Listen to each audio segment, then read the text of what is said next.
All right, I'm going to show you now how to apply the cambric. I call it black bottom.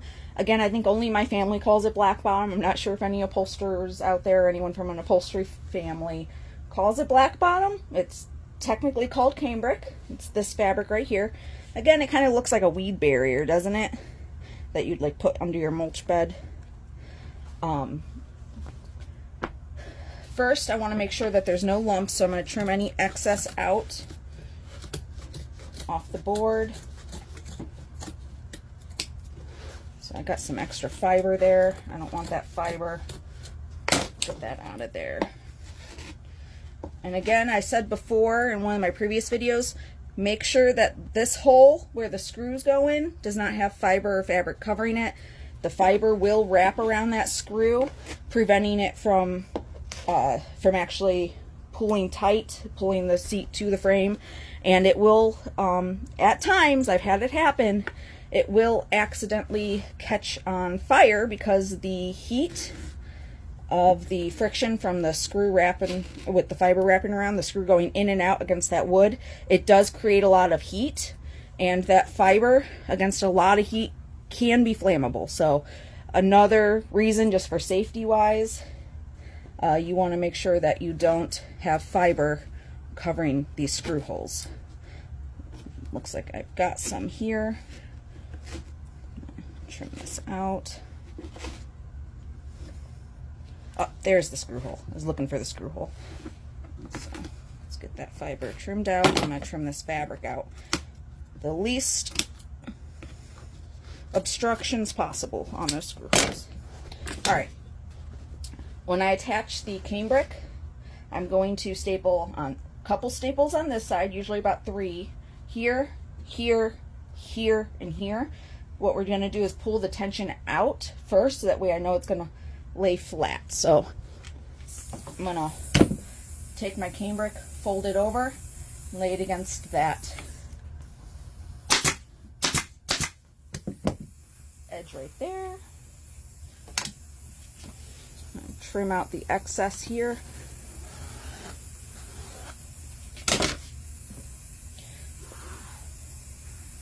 Fold it under. Should like flush right there with the welt cord. There we go. Trim my excess out over here.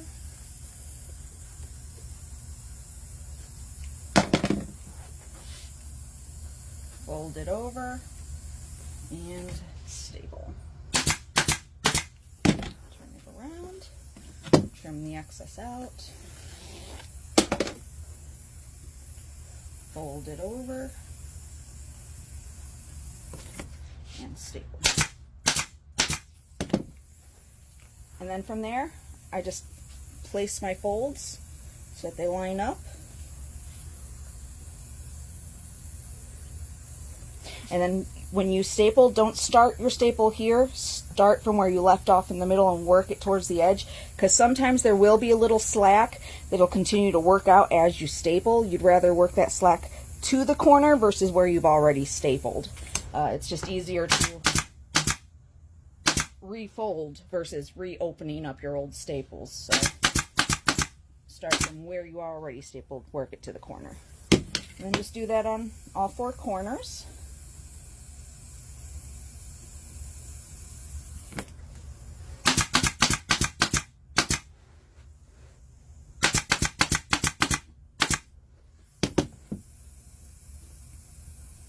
Another thing that's good, this is a screw hole, not a T-nut. Some furniture will have T-nuts, which is this little, I'll have to show you in another video, but it's this little thing with 4 prongs that hammer into the opposite side of the wood where a bolt will screw in and it'll hold it in.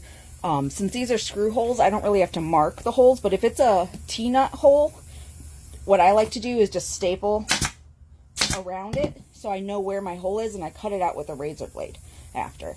I know just from experience that I'll be able to screw right through this cambric into the wood, into the previous holes with no issue with screws, so I'm not going to mark all my holes, but that's just a good tip for when you do have one of those T-nut holes or you want to screw into the previous hole. you can put a couple staples around where the hole is before you close it up. So like right there's another hole. I would just put a couple staples to mark my spot, and then I'd razor blade the black bottom out.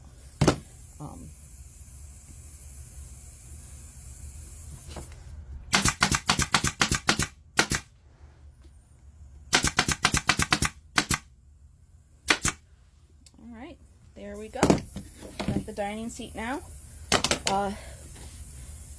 The way this dining seat is going to sit on the wood, it'll push up against this welt cord, so the welt cord's not going to be floppy when it's on the actual seat. But if you ever have a dining seat that's not going to lay directly onto a piece of wood, and that welt cord is going to hang over the edge of a wood instead, what you want to do is take a strip of cardboard, tacking strip, it's a strip of cardboard, I'll have to show you in another video, and you lay it across this and staple it on there, and it actually holds the welt cord in place. For this chair, I don't need it, but if I do another dining chair that does need it, I'll make a video for you guys and show you. I do them all the time, so I'll definitely have a video with that content for you at some point. Last video in this is going to be the final product once I've attached it to the chair, so I will share that with you guys when it's done, and I have to blow all these strings off as well.